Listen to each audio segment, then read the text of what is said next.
You can't just make up your own name for a burrito bowl. Okay, but like it's my own recipe, and this is a special for a Flow Arts Festival, so it kind of fits, you know? No, I don't know. Plus, it's not even like you really spin it anymore anyway. That's not true. Watch.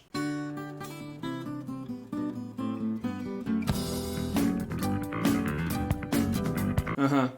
Just roll the f***ing tape. What's up, guys? I'm really excited for today's video.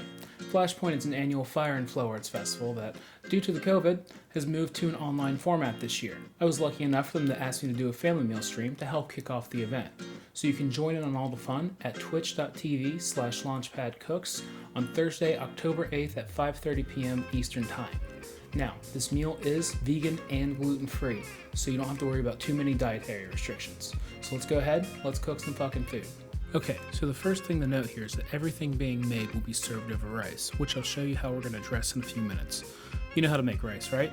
This is also served with black beans, but you can use pinto, or any other if you'd like. Just heat up a can on the stove, dude. Do you really want me to show you the basic steps on how to make rice and canned beans? I guess just let me know in the comments. So the first thing we're going to do is make our spice mixture for our veggies.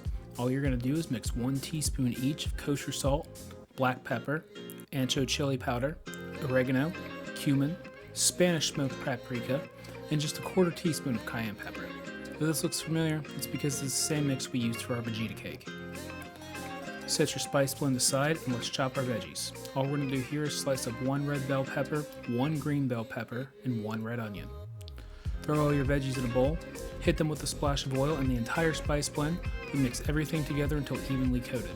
Spread it all out on a baking sheet and roast in the oven at about 350 degrees Fahrenheit for about half an hour or until it's cooked all the way through.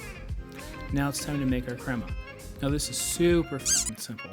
All you're going to do here is take 1 avocado, 1 de-seeded jalapeno, a good handful of roughly chopped cilantro, juice from a whole freshly squeezed lime, and a clove of garlic, and combine all that in a blender with about half a cup of coconut milk. Check to make sure we have the right flavor and consistency. I'm shooting for the texture like real crema, which is essentially thinned out sour cream, so I added another splash of coconut milk. I also added a good pinch of salt to really brighten up all of its flavors. And that's it. I told you it was f***ing simple. Now comes the fun part. Let's make our tostones. Now plantains are actually kind of a bitch to peel. Nothing like a banana. So you want to start by trimming off the ends, then carefully making an incision down the length of the savory banana. Don't be a dumb like me. Use something smaller than a chef's knife, like a paring knife.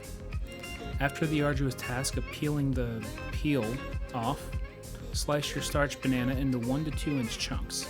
The larger you cut, the bigger tostone you'll have after flattening it. So follow your heart or whatever. Put your imposter banana chunks into water to prevent them from oxidizing while we get our oil ready. In a vessel suitable for frying, like a Dutch oven here, get enough oil to cover your poser bananas going over medium heat. For the best results, use a thermometer to ensure the oil reaches a temperature of 350 degrees Fahrenheit. Now it's time to fry up our potato bananas.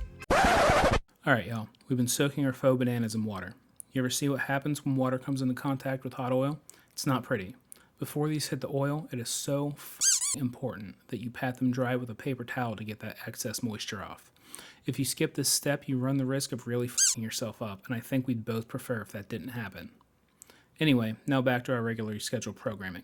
Place your false bananas in the oil and fry for about 5 minutes, taking care to move them around occasionally to ensure even cooking.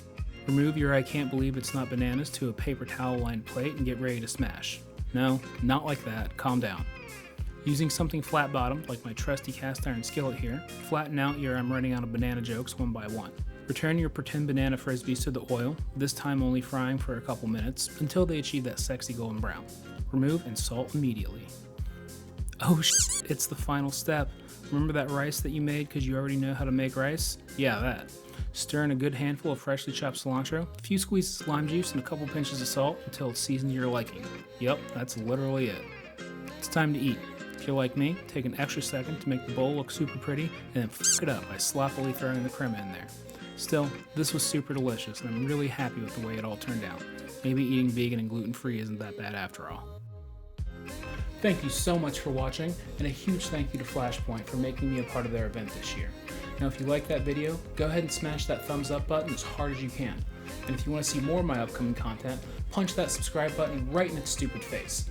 And of course, you can follow me on Twitch as well as join my Discord, where you can stay up to date on all of my upcoming content, as well as just hang out and chat. Links, as always, are in the description right down below.